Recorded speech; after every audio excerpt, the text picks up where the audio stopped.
Like a backstage pass to the world of fly fishing travel, this is Waypoints, the podcast of destination angling. News and events, helpful travel tips, destination profiles, great stories, and expert advice from some of the most seasoned and experienced names in fishing travel. Waypoints is presented by Yellow Dog Fly Fishing, the industry's #1 specialty travel company and the fly shop for the world of fly fishing.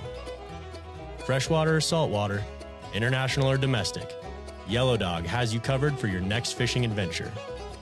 And now your host, author, photographer, and world traveler, Jim Klug.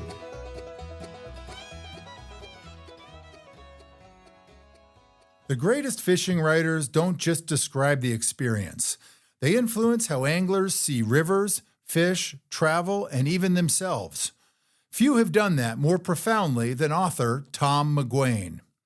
For more than half a century, McGuane has been one of America's most important literary voices, publishing 10 novels, acclaimed collections of short stories and essays, screenplays, and some of the finest sporting literature ever written. And despite his massive popularity within angling and outdoor circles, his books have never really been about fishing alone.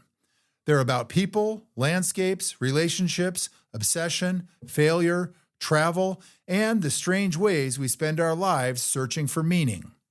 Fishing just happens to be one of the vehicles that carries these stories. For anglers, his influence is difficult to overstate. Books like The Longest Silence and 92 in the Shade have become classics, not because they're instructional or nostalgic, but because they capture something deeper about why we fish in the first place. His essays for Gray's Sporting Journal, The New Yorker, Esquire, The Drake, and countless other publications have helped elevate outdoor writing into genuine literature, inspiring generations of anglers, writers, guides, and travelers. What has always made Tom McGuane so fascinating is that his life has been every bit as interesting as the stories he's written. He's been a novelist, rancher, conservationist, filmmaker, horseman, traveler, and lifelong angler. He was part of the remarkable literary scene that emerged in Key West during the 1970s. He helped create the iconic film Tarpon alongside Richard Brodigan, Jim Harrison, Jimmy Buffett, and an unforgettable cast of characters. He's spent decades traveling the world in pursuit of fish and adventure, yet somehow always manages to find his way back to the rivers and landscapes of Montana. What I appreciate most about Tom's writing is that it never romanticizes or exaggerates fishing. Instead, it uses fishing as a way to better understand people, reminding us that the fish are rarely the whole point.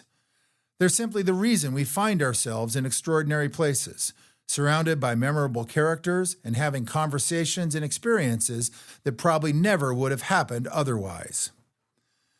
That philosophy resonates deeply with what we try to do here on Waypoints, because in the end, this podcast has never really been about simply catching fish.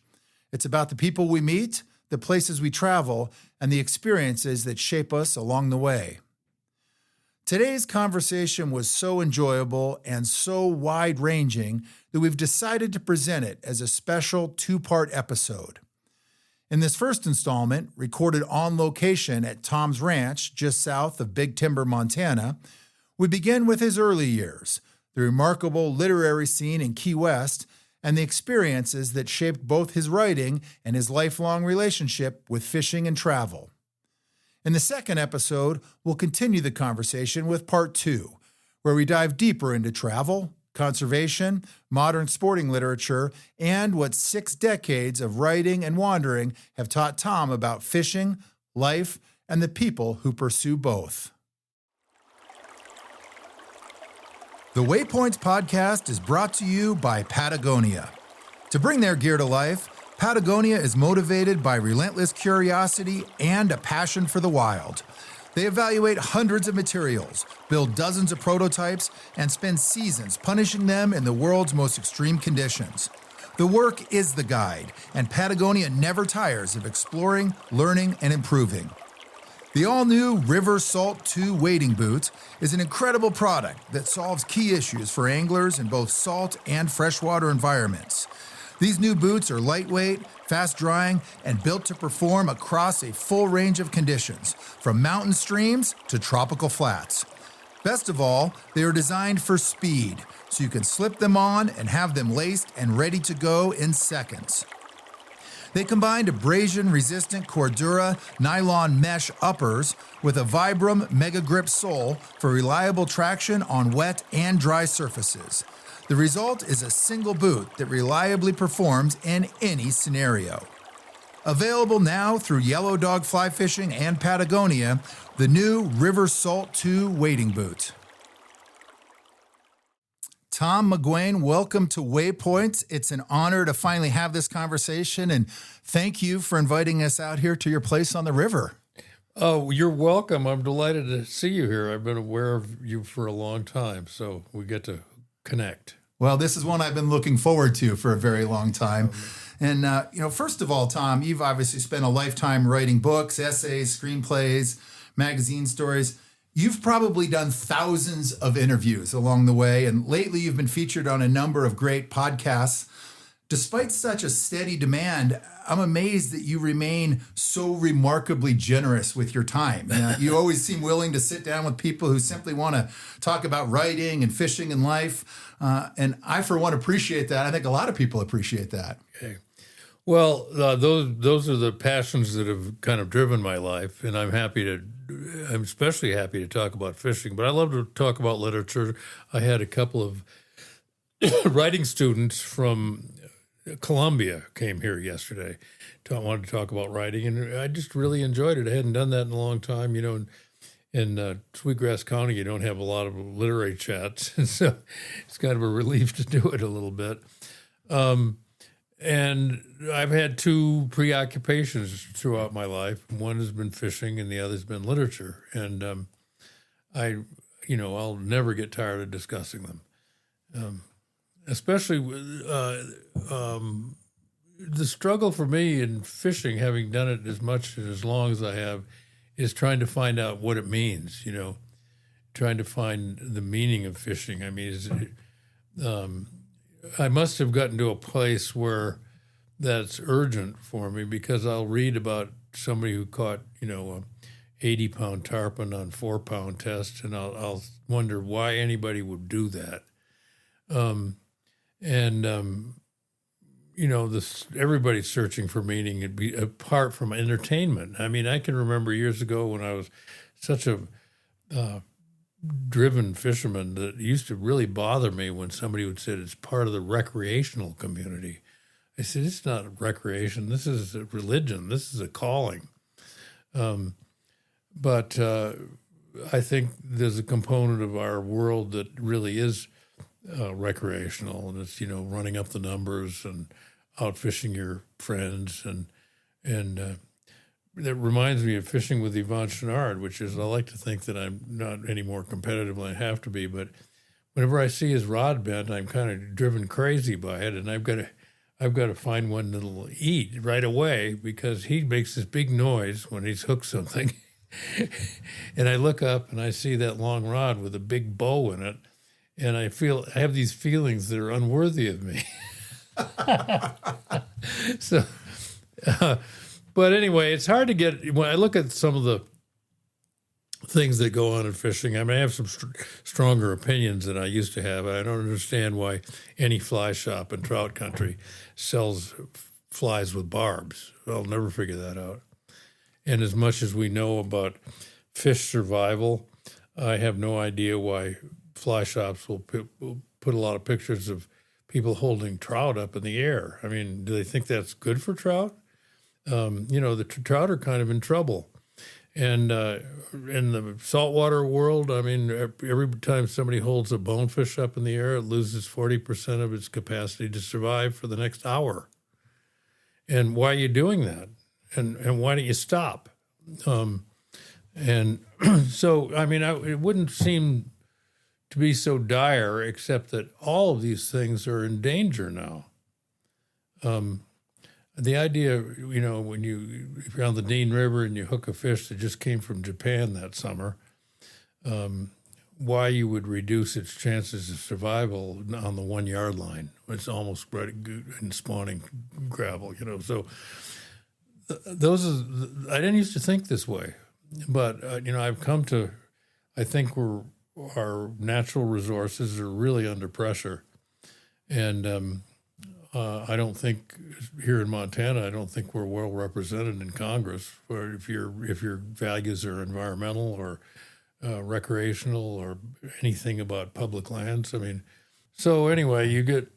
I think what you become at great age, which I reached, you become kind of a cornered rat, and you just don't want to be polite about these things anymore, because it just seems too important. Well, you also have the wisdom that comes with a lot of years, and my wife would contest that. She thinks my wisdom is in steep decline. Well, Tom, I've always believed that people find their way to fishing largely because of the stories they've read or heard over the years, and because of your stories, there is no question that you've influenced generations of anglers, including plenty of young anglers these days who probably don't even realize how much they've been influenced by you and your writing. Well, it's a lovely thought. I don't know. I guess I hope it's true. Let me put it that way. But there it is. It's not. It's a tribe. I've really noticed that in the travels that I've done. I mean, one time I was on a book tour in Italy. And we were in northern Italy, and there's all these flat lakes up there, and people fish for pike. And I would go down there and try to talk to the guys. And I remember going down. There was a guy in a wheelchair, and he had a big long-range spinning rod, and he was fishing for pike. And I just sat down. He spoke a little English, and in about 10 seconds, we felt like we'd known each other all our lives. And I've had that experience everywhere in the world. Russians and Europeans and South Americans. I mean, it's a little democratic society that's floating out there, and I would like to think that if I have a role, it would be to make sure that it's a democracy that's well protected, not only from its external dangers but from internal dangers, and.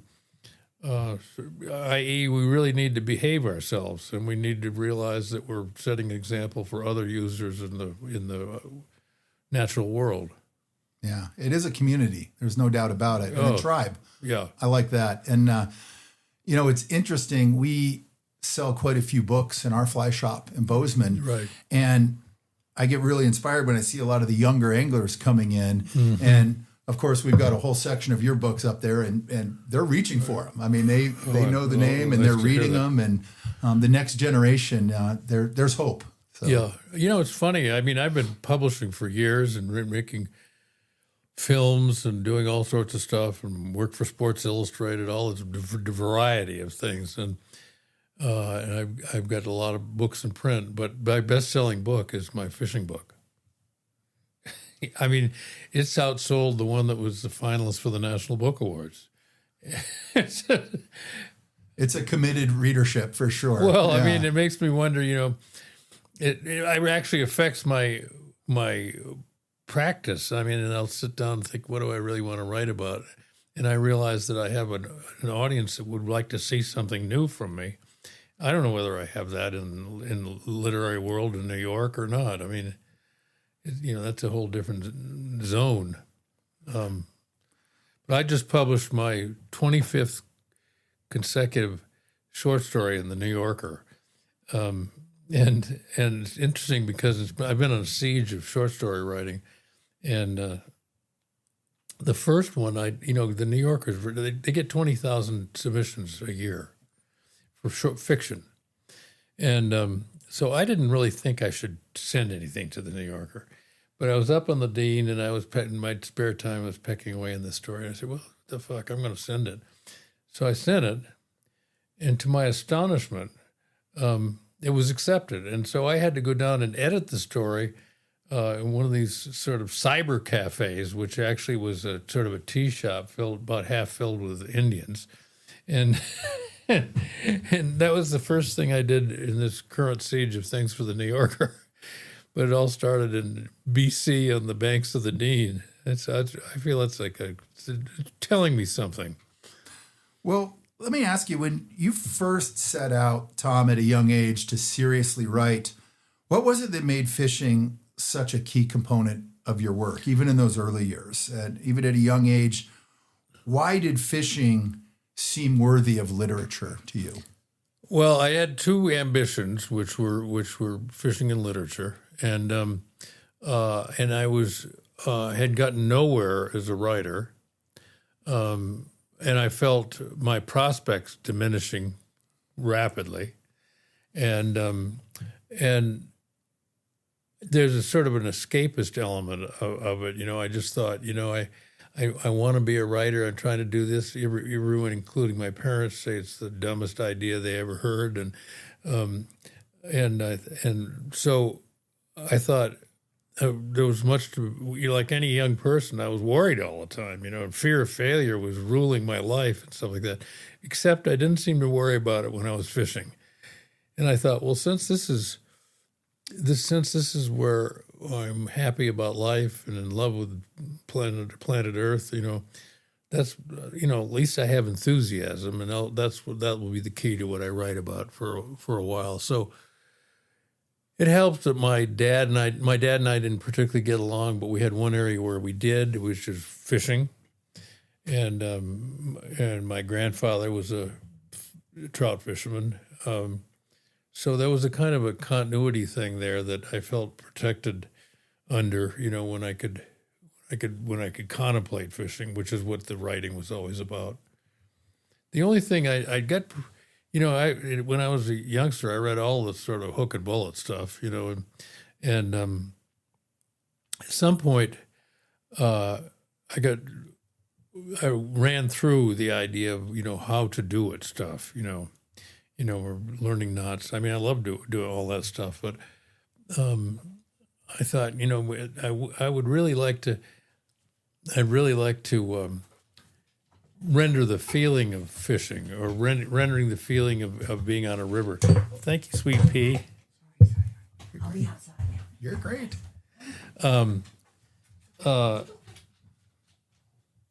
Because I thought that was kind of a neglected area. There's always been lots and lots of John Gierach, for example, is somebody who really just started talking about what's it like to go fishing. What are these guys like that you're fishing with? What is it like to get up in the morning in a remote fishing camp and not feel like fishing? All those things that are actually quite real to everybody's experience. Or, you go on a 6 or 10 day trip and fishing's not any good, and you're lying in your bunk saying, I'm never doing this again. We've all been there. Yeah. And so, but that never got covered in that kind of writing. It was always one triumph after another. Or very instructional, or right. Yeah, absolutely.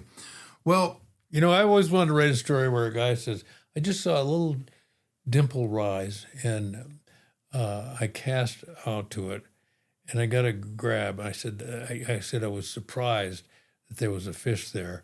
And in fact, it turns out there wasn't. There was no fish.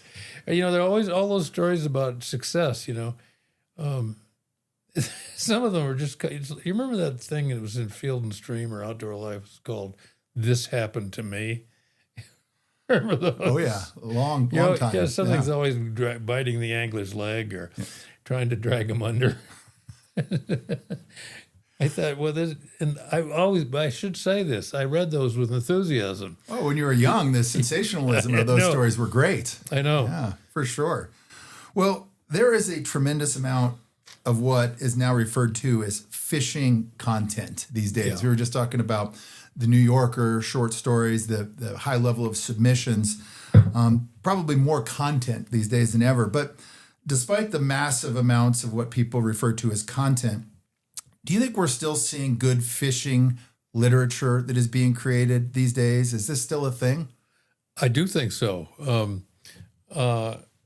In some ways, we're getting more writers who are a little bit closer to what the English fishing writers were doing, which were less sort of events oriented or gear oriented or something like that. And I've read all you have too, all those, GEM SKUs and all those people gave you such a flavor of not only those times, but that fishing. And so I'll think about a couple of the people that I feel pretty strongly about, but there is a movement among some fishing writers. A lot of the Drake's been pretty good about that. Tom By's magazine has been phenomenal for that. Yeah, and he uncovered something, which was a need to talk about something, or I got a big one, or, I thought he'd never stop running, or,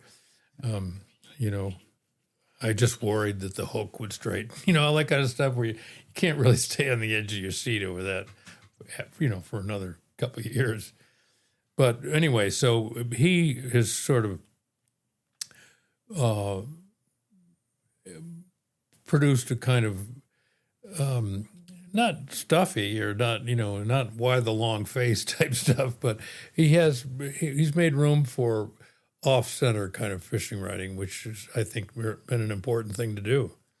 Well, and what's great about the Drake is Tom has always been proud of the fact that you will never find an article in there about how to rig a strike indicator or even, hot spotting where to go fish and how to catch more fish. It's really given a platform to not just great writers, but also some of the younger up and coming writers. Yeah, that's exactly. Yeah. And he kind of makes a point of that. If he publishes one of us old duffers, he always tried to pair it up with a new guy, He's done a great job.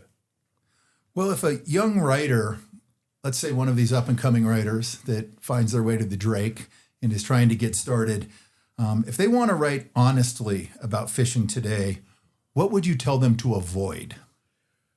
I would say at this point, there's not a lot that's new that you can say about how to do it.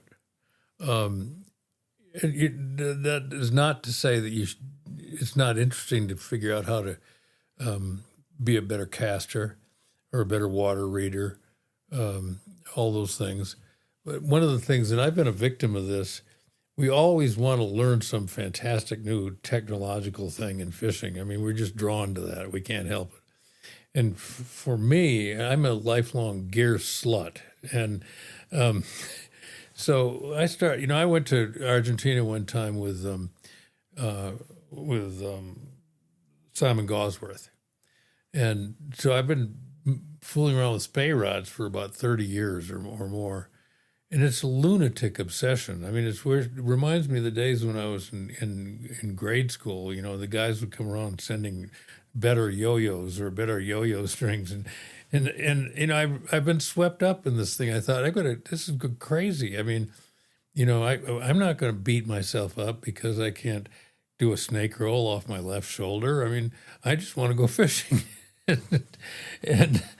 But anyway, it's very attractive, to do that.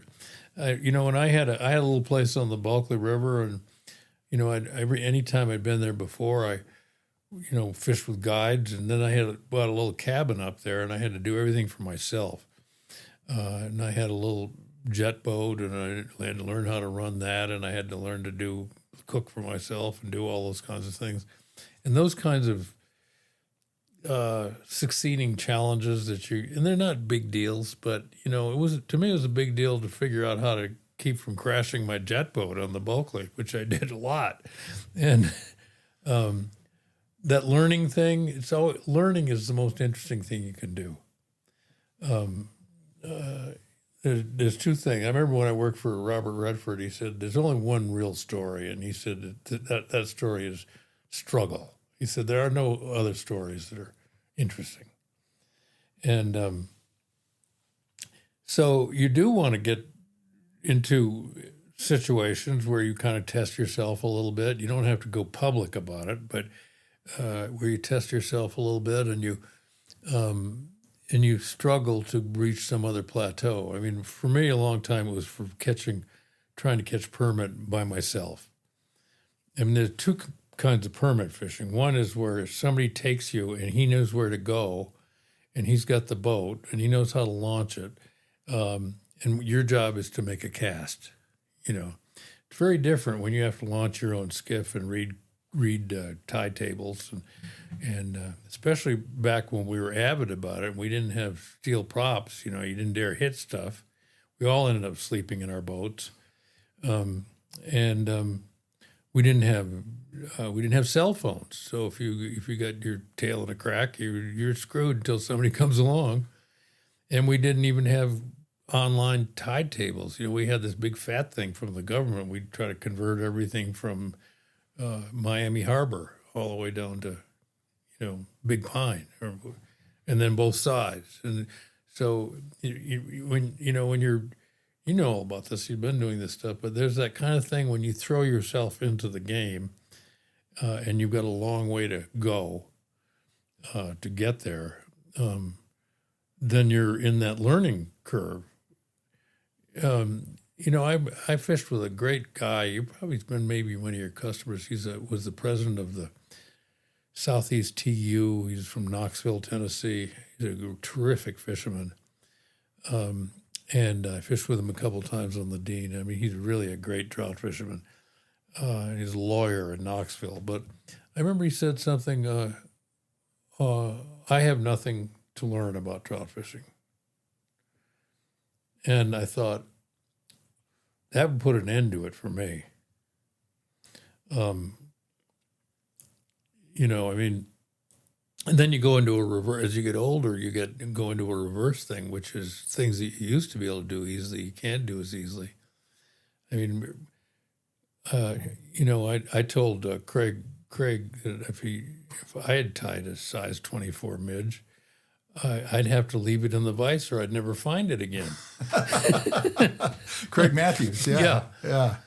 Well, I like the concept of struggle. You were talking about Redford, having said that to you, because I think that is what always keeps us wanting to learn and always, seeking more information and pushing ourselves. But it also might make a good kind of threshold for people trying to think what they want to do in fishing. Do you want to do what you've done and you're kind of good at it and keep doing it?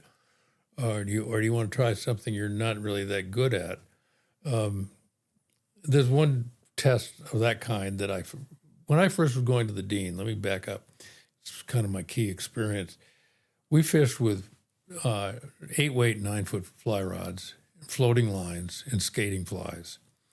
And that's what we did. That's what everybody did. And that was before the teeny lines, the T300s and stuff came along.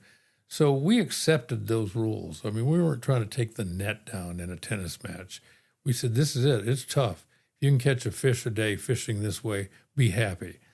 And then things began to erode with the technology, and then I go right along with that. But where I would like to test myself this year is just to go back to fishing steelhead the way I used to. And number one, I'm going to catch way fewer fish. And not only will I catch fewer fish, I'll be surrounded by people who are catching more fish. It still will be a character test. Well, part but of the Huey struggle. Lewis is great that way. He'll never put a sink tip on. Ah, all right. So that's kind of that's a challenge, and I've said this every year, and I've completely flunked that because I quickly put on the T18. Whatever it takes. We have a lodge. I think it's in the Bahamas, and I was just reading a client post-trip review a couple weeks ago, and he talked about fishing with a guide that I personally haven't fished with in the past, but the guide's name was Struggle. And what a perfect name for a saltwater guide. That's I thought great. That was perfect. Well, Tom, since this is a podcast that focuses a lot on travel, and since I know you have spent decades chasing fish all over the planet, I want to ask you about some of your stories and experiences specifically relating to destination angling, if that's okay. If we can go down that path a little bit. Right. Well, when you think about the greatest fishing trips of your life, what are the common ingredients for you that make a trip truly memorable? And I ask this because I've watched literally thousands of anglers arrive at the front end of a trip at remote lodges with enormous expectations relating to fishing and catching fish. Yeah. And I've then watched many of those same people leave at the end of the week talking about something that has absolutely nothing to do with fishing. Have you noticed that same pattern in your travels? I think one of the most remarkable trips that I've ever had along those lines is I went to the Pinoy, and I went there was a small group of guys, and one of the guys had been a combat helicopter pilot in Vietnam. And had gone on, he was from Kansas City, I think, and he was a successful contractor. And our pilot, the helicopter pilot, steel teeth, burn scars all over his face, was an Afghan pilot for the Soviet Union. And I'll never forget what he said to all of us, because they were talking. He said, whatever you Americans do, he said, don't go to Afghanistan. We went there when the Soviet Union was still intact, and we got our asses kicked. But the Vietnam guy, the fighter combat pilot, and the Russian guy the Vietnam guy barely fished. The two of them just sat around and talked about war. Traded stories. Yeah. Wow. And I thought at the time, I mean, one of these is kind of a glaring instance of real life, as it has been for some people. And to match that up with what we're doing for fun, it was kind of a kind of cognitive dissonance. But my thought at the time was, you should go fishing, you should try to catch a fish, but you should be listening to all this other stuff that's going on, and you shouldn't be over scrutinizing your companions, but you should be kind of taking note of their peculiarities and what you like about them, what you don't like about them. I went to the Alta 2 years ago, and I just didn't like it. It was, I was lucky to be invited, and I was grateful for that. But it was a society that really turned me off. And I've always felt that way a little bit about Atlantic salmon fishing. When you come in to pick up the previous group of anglers, and there are four guys with club logos and their bow ties, I just want to get out and say, you don't look like fucking fishermen to me. you look like suit models. So anyway, those are that's the kind of bigotry you bring to these things, where you can't avoid judging those things. But I know there are social situations in fishing that I'm not comfortable with. Yeah. And as you know, unfortunately, you must know very well, you can go on a fishing trip to a lodge, and there's one complete shit at the lodge who's ruining the trip for everybody. There's always that common denominator, it seems, no doubt. Well, when it comes to destination angling, let me ask you about your favorite element of three choices. Is it the fish landed throughout the course of the trip, the stories told either during or after the trip, or the anticipation and the preparation before departure? That's a great question, and I won't do a very good job answering it. But one of my neuroses about fishing is that I just love to pack for a fishing trip, and people needle me about it. If I'm going to go to the NAS, for example, or the Skeena, and they'll say, "You've probably been packed for a couple of months," and it's true. I love to pack for fishing trips, and all those things are part of fishing. I mean, if you tie flies, for example, you're actually fishing. I mean, you're looking at it and you think, this is going to get them. And it also is very beautiful, and I'm very talented to be able to do this and stuff like that. But I think that's one of the reasons I'm so passionate or even romantic about fishing, is because anything that has to do with it is fishing. The trip on the plane, I remember I got on an airplane and you were wearing Captain for Clean Water's hat, and I said, I think I know that guy. And those little jump connections that you make, and stuff like that. Yeah, the moments of the journey, as well as anything. And really, I remember Stuart Brand, who edited the Whole Earth catalog. Remember the Whole Earth catalog? Yep. He said, if you buy an expensive airline ticket and you don't spend the whole time at the window looking at the landscape, you're wasting your money. I mean, that's a hard one to live up to, but it's also true. And if you get into a camp of fellow anglers and you you don't really kind of start titrating the different approaches. You're not kind of much learning about the trip, although you can. God knows there are a lot of people that go there with a goal in mind, and they don't care who's there with them. They're gonna get 3 permit by Friday, or they're not going to do this ever again. Well, I'm always curious, and I want to ask you about what you see as the draw to destination angling. You talked about the country club suit models on one end of the spectrum. On the other end, you've got the the dirtbag hardcore anglers that have saved their money for a couple of years to do a destination trip. Why is it, Tom? Why do you think otherwise rational people willingly spend enormous amounts of time and money to pursue fish in far off places, oftentimes species that may not want to cooperate at all when it comes to eating a fly? Well, I think one of the things is all of us who were keen anglers were people who were once young people who just wanted to see fish. And that's why even when you get old and you hook a nice fish, if you see it before it gets off, you're okay with that. If you couldn't even see it, it's a problem. And I know when I was a young angler, I just wanted to see him, so if you have a chance to fish for taimen, or you have a chance to fish for marble trout, or things that kind of filling out your picture of what fish could be, what the forces of creation behind these individual things that have evolved separately in different parts of the world. A big motive for me was always to see a kind of fish I'd never seen before. And then after you get into that, you begin to notice the nuances in those species. You notice that a Thompson fish doesn't look like a Dean fish.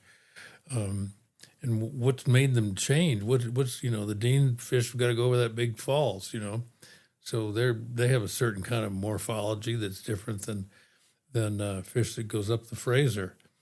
And then I think I remember when I was first living in Montana in the 60s, I wanted to go on these high lakes and maybe catch a golden trout or see what that looked like. And then following the way other people fish. I remember when I was in graduate school in California, I really got caught up in the sort of Sierra culture of fishing. And those guys that kept a burro in their backyards, avid fly fishermen, they kept a burro because they liked to fish in the Sierras and remote places, and they in the burro would go every summer. So, those little kind of anthropological details about this community that we love really mean a lot to me. So anyway, to answer your question, those are chances to see other fishing cultures and to see other fish. I had a friend, you probably know him. He was married to the woman at Frontiers, Doug Larson. You probably know Doug Larson. Sure. Yep. Doug has a great expression, which is anything that he has a sort of low opinion of is a carp. So I said, would you like to go fish for a taimen? And he said, it's basically a carp. And and then he said, I said, what about, we're talking about goose hunting. It's a great waterfall caller. Do you ever go to Texas and hunt speckled bellies? It's sky carp.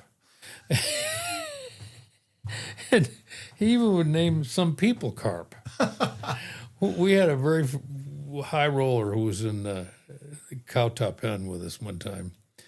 And I won't even mention him. You'll know who he is. Very wealthy guy. And we had a little intact group. We've been going every couple of years. This guy kind of flew in. He joined our group. And he was super rich, influential guy. And he decided he wanted our slots.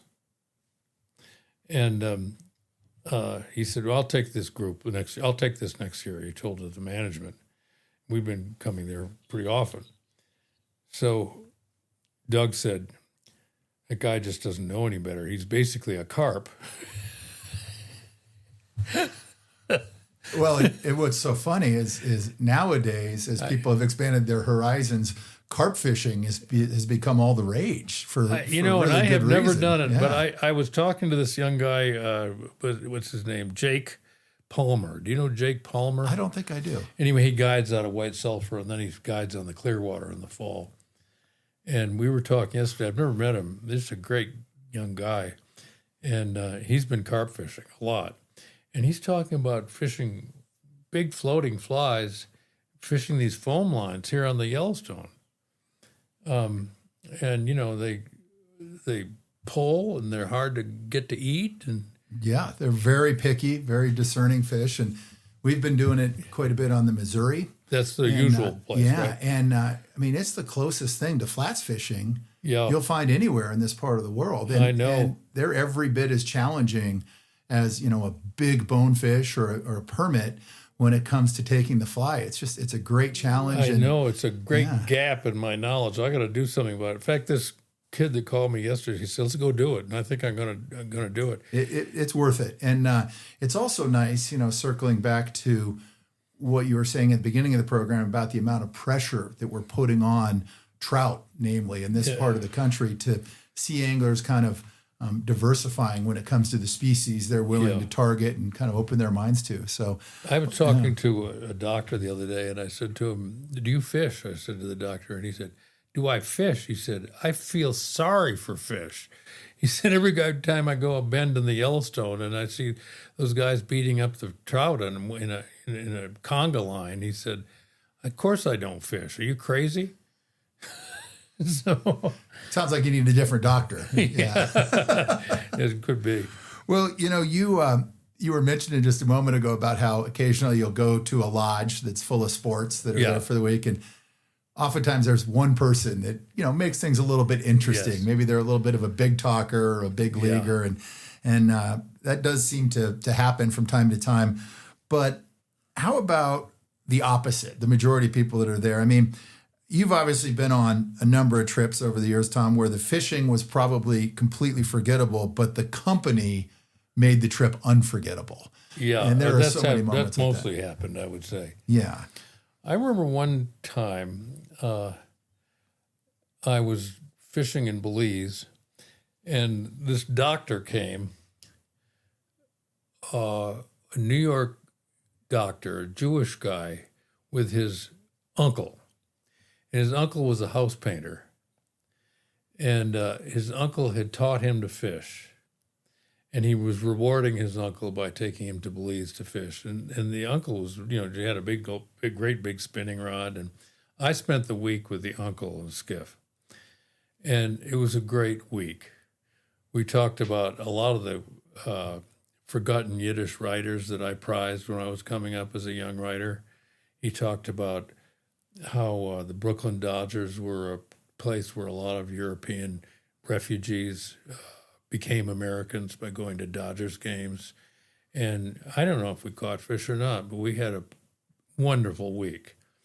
And that was right out of the blue. I mean, this is, I think his nephew just didn't want to have to fish with him, and I was by myself. So I got the uncle. We talked. He was he was a house painter, but he's a very cultivated elderly man who'd read everything in the world, and it was an exhilarating week. And you don't even remember the fishing. I think That's we amazing. must have yeah. caught some fish. They're probably tiny Belizean fish, and Yeah. Well, over a lifetime, Tom, whether it's with a house painter and a boat in Belize, or all of these other trips you've done to far off places. I mean, you've obviously traveled and shared boats with all sorts of people, with writers, ranchers, guides, celebrities, politicians, and of course, complete strangers. What do you think fishing reveals about people that ordinary life might allow them to hide? well, it's back to the old Hemingway slogan: "Grace under pressure," and I think we all kind of fail that test or something like that. I mean, I remember what's the guy that has the fly shop in on the Silver Creek? Terry Ring. Terry. Yeah, Silver Creek Outfitters. Yeah, and he's an excellent fisherman. Yes. Terry came to the Dean, and it was a good year. And I may have the details a little askew in case Terry listens to this. I came to the Dean, and everybody was catching fish except Terry. He was doing everything right, not catching fish. And I think the last day he caught 9. And it was a lesson in the fickle finger of fishing fate, which is, as Chenard says, there are a lot of times when the worst people catch the best fish. and you know what I'm saying? Oh, yeah. And so that was a case of enduring the pressure of being surrounded by lesser anglers. And Terry, they were all worse than him. Yeah, Terry's a phenomenal angler. Yeah. Huh? He's a great angler. Yeah. And so they were all doing well, and he wasn't doing well. He never flinched, I have to say I'd have failed that test. I know I would have failed that test. Yeah, I'd no start doubt breaking about it. shit. And have many times. Yeah, I'd never stay in bed and say, I'm not eating today, that kind of thing. A little pouting goes a long way. Well, Tom, who are the best fishing partners you've ever had? And I guess I would ask it in this way. What qualities make someone enjoyable to spend 10 hours in a boat with or a whole day on the river with as you share a guide and fish together? The best fishing partner I ever had was Guy Valdine. And we're such good friends. We didn't really need to talk very much. We could both pole a skiff for 10 hours a day. And the fact that we had that kind of serene wish to find a fish. I remember he was smoking in those days, so I'd be going along and I'd hear his Zippo go, and put it back in his pocket, still looking for a fish. And we were also in bonanza years in the lower Keys. He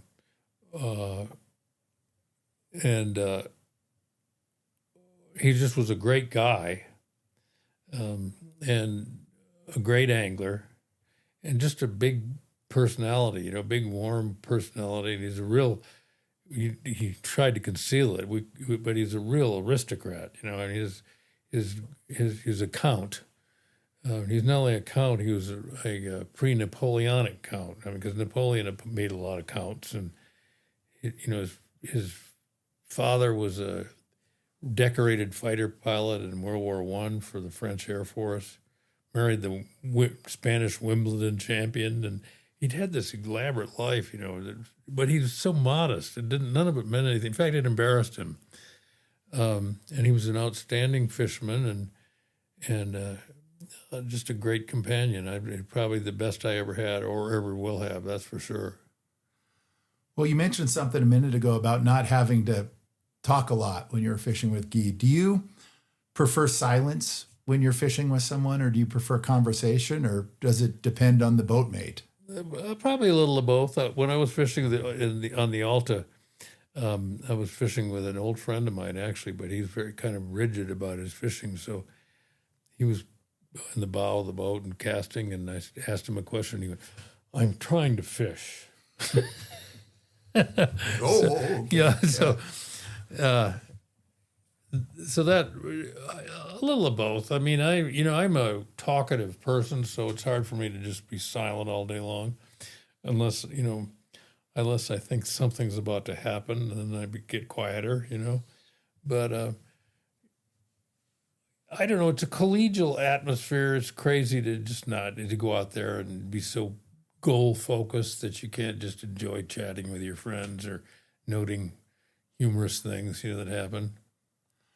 I always remember Jim Vincent told me this story. He was fishing with Stu Apt. There's somebody who likes to talk. Hey, Stu? Yeah. Yeah. But he can be, hyper-focused, too, in a way. Yeah. Great angler. And so Vincent, I'm sure this was Stu. I don't want to calumniate him if I'm not talking about the wrong companion. But anyway, Vincent told me this story. They're going along, and he sees this wading bird back, and he's never seen one like it. And it was like a tricolor wading bird, and it's just a beautiful thing. And he'd seen a lot of tropical birds, but this was new. So he said, "My God, Stu, look at that bird over there." Stu says, "That is not a tarpon. That is a bird. Please return into the, you get mission creep here or something. That's pretty good. Stu is a legendary storyteller too. Is he? He's a character. He did some wonderful things, and when he was really very active when I was first in the Keys, and he was better than everybody else. But he would do things. At one time, everybody was keeping their boats, their skiffs at the Lorelei on Isla Morada. So he was still in the Air National Guard at that time. And he said, well, I'll fly by the Lorelei when you guys are getting ready to launch your skiffs. So he comes in a Phantom or something, like some big 38,000-pound airplane, comes flying in and then banks up at the Lorelei and blows out all the windows in the hotel. That's pretty good. That's vintage Stu right there. It's pretty vintage, isn't it? Well, you talked about some of your favorite fishing partners and fishing with Guy back in the day. Who's the most unforgettable guide you've ever fished with? Is there anybody that comes to mind? Any special guide experience that jumps to the front? Through most of my fishing life, I had never fished with guides, and I still. The kind of guiding I like now is the kind you often get with Atlantic salmon, wade fishing, or steelhead fishing, where they kind of set you up and then leave you alone, and then you go try to figure things out on your own. I don't, the problem with the Keys guides were they're real micromanagers in many cases, and you sitting there, am I holding the 3/0 tarpon fly like out here far enough so when I roll it up it's going to go. You sit there and you think, Jesus, there are a lot of this. This is a minefield. There are so many ways to fuck up.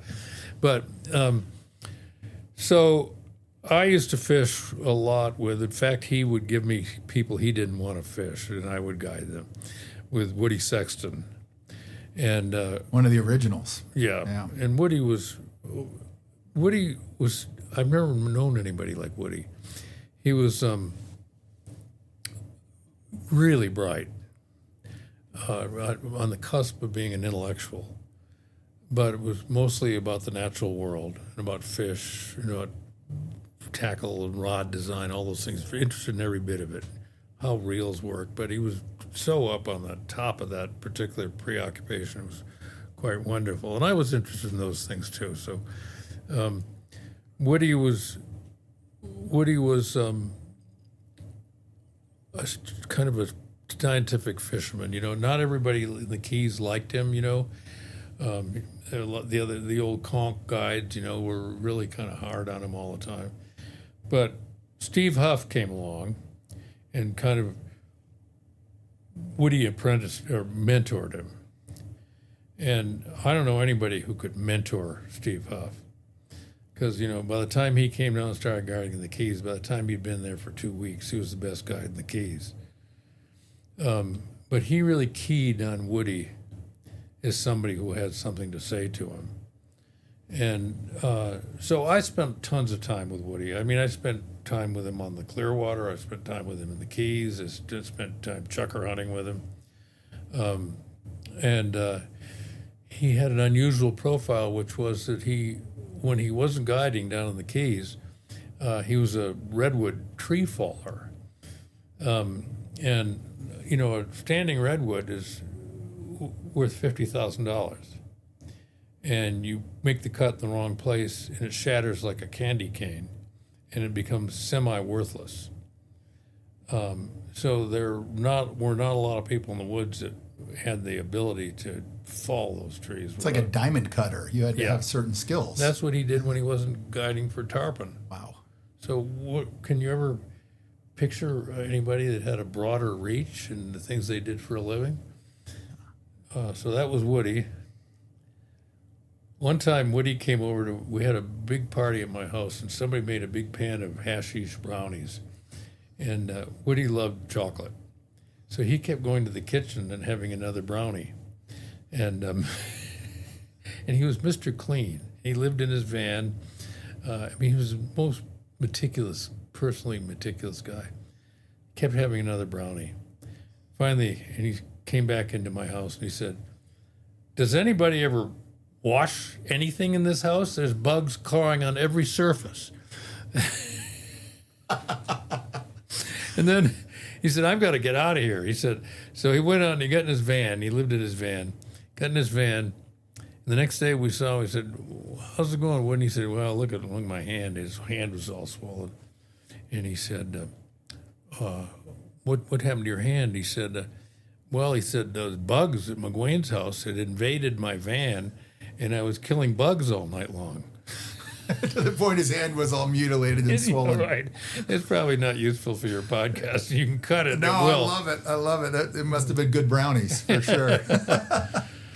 Well, for some anglers, and especially serious anglers that have fished since they were young, like yourself, Tom, certain rivers or waters become almost inseparable from formative periods of our lives.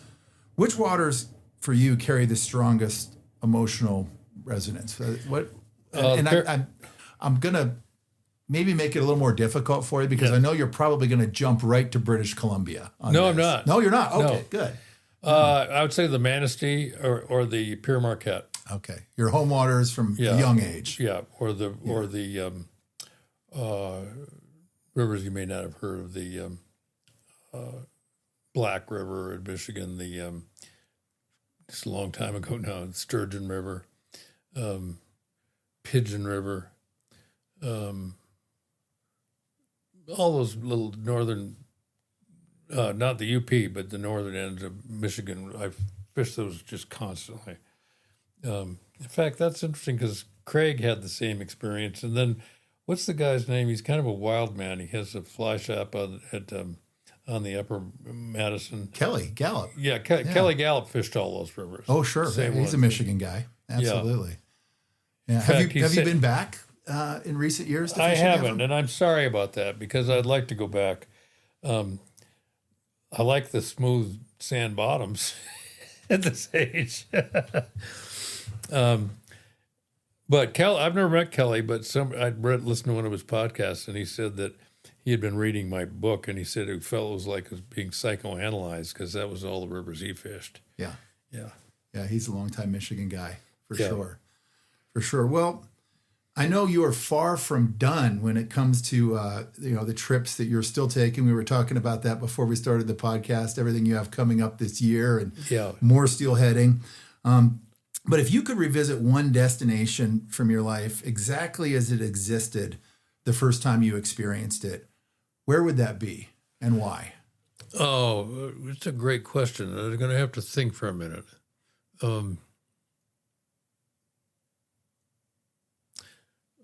Let's see. One that in the whole year, all these years of fishing, one I could revisit. Well, Chenard and I were on a board together, and people that controlled the board or financed the board had a camp on the Grand Cascapedia. And I had done some Atlantic salmon fishing. I went to the river ponds in Newfoundland and a couple other places. I think that maybe that first time on the Grand Cascapedia, fishing single-handed rods, the fish were enormous. The first fish I caught on a bomber, and it was probably 28 pounds. And I couldn't believe what was happening to me. It was just so great. But for the Atlantic salmon rivers, that's kind of a tie for a couple of others. The Atlantic salmon rivers, the Rinda in Russia is just peerless. But I really love the Whale River in northern Quebec, I guess is where that is. And I fished it, I think, 3 or 4 years back to back when it was really at its prime. And it had an interesting story. The Stanley Karboski, who had do you know Stanley or any of that stuff about the Whale River? Stanley Karboski was a war hero. In World War II, he crawled into the Nazi camp in the North African desert, slit the officers' trenches, and rolled hand grenades in there, and wiped out a significant number of the officer corps, Rommel's officer corps, in one blow. And then when it dug into a hole in the sand and breathed through a straw while the Germans chased all around the desert in tanks trying to catch him. Anyway, he was such a famous warrior that when he came back, the Canadian government awarded him exclusive rights on the Whale River. Wow. Yeah. And so he was interesting company. And it was, just tent camp. And I just had great times there. I was fishing with an old friend of mine who had a big ranch in Oregon, Dan Lufkin. Have you ever run into Dan Lufkin? I recognize the name. Yeah. And he had an annual major cutting, and I won it one year, and then he started taking me on these trips he was going on anyway. So we went there, and the first time we got there, I bunked with Dan in a tent, and Dan said, Tom, he said, sometimes I snore. He said, and if I start snoring, just shake me and wake me up and say, Dan, you're snoring. So pretty soon he started snoring. It was like the tent flaps it was unbelievable. So I went over and I said, Dan, you're snoring. I woke him up and he said, oh, Tom, I'm afraid you're mistaken. I don't snore. So I thought, anyway, I like those little epiphanies, where people give you some real material. That's good. Well, that wraps up part 1 of our conversation with Tom McGuane. As is often the case with guests who have spent a lifetime collecting stories, experiences, and hard-earned perspectives, there was simply too much to fit into a single episode. Rather than rushing through it, we've split our conversation with Tom into 2 parts, which means that you now have to join us for part 2, where we continue our discussion with Tom about destination angling, conservation, modern sporting literature, travel, and a lifetime spent exploring the world through fishing. Part 2 is live and available now wherever you get your podcasts. In the meantime, if you're dreaming about your next fly fishing adventure, be sure to visit yellowdogflyfishing.com to explore destinations, research trips, source the right gear and flies, and stay up to date on everything happening in the world of destination angling. At its core, fly fishing has always been about the journey, the places we discover, the people we meet, and the things we learn when we're far from home. And as Tom reminded us throughout this conversation, the best stories almost always begin with a trip. Until next time, keep fishing, keep traveling, and remember, no one ever regretted a life of adventure. This has been another episode of Waypoints, the podcast of fly fishing travel and adventure angling. Waypoints is produced by Brian Gregson and written by Jim Klug. Music is written and provided by bluegrass legend Woody Platt. Audio engineered by Sean McCormick. Visit yellowdogflyfishing.com for more location profiles, destination information, travel news, and the industry's best selection of flies and equipment for destination angling.